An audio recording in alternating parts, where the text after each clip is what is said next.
Okay, here we go. We've got an HL question. Just because it's about pendulums does not mean that it's SL. Okay, so SL students, please move on. HL, have a look, and we'll get started. Okay, I'll be honest with you, I find these kind of questions very tricky to get a handle on because I'm always unsure about what's moving, what's not moving. So I really hope this explanation makes sense. Please let me know if not. Okay, we've got a pendulum, which is a period of 3 seconds. We've got an observer moving relative to them. Okay, now remember, the observer moving relative will see the pendulum moving. Okay, so this is where I have a bit of trouble. According to the observer, the pendulum is moving away to them with that same speed, 0.8 c. So I do think it's worth thinking about it. If I'm the observer, what I'm doing is I'm watching a pendulum moving relative to me with that same speed, 0.8 c. Now, why is that important? We're going to use that equation, t equal to gamma t0.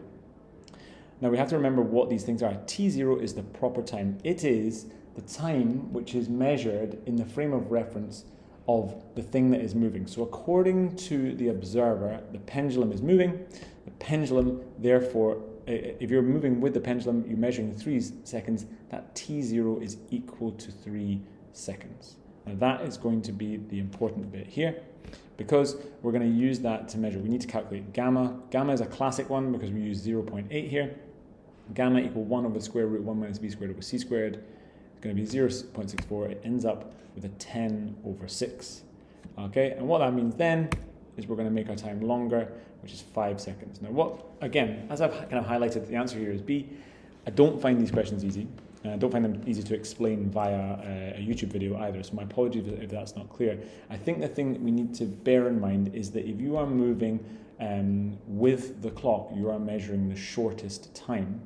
Okay, it's that idea of moving clocks run slow. So 3 seconds as measured by the observer with the pendulum is going to be 5 seconds as observed by the moving observer, and therefore it's going to measure a longer time frame. Okay, as ever, please do let me know if there's any questions, and I'll see if I can find some other ones just to help out with the explanation of this one.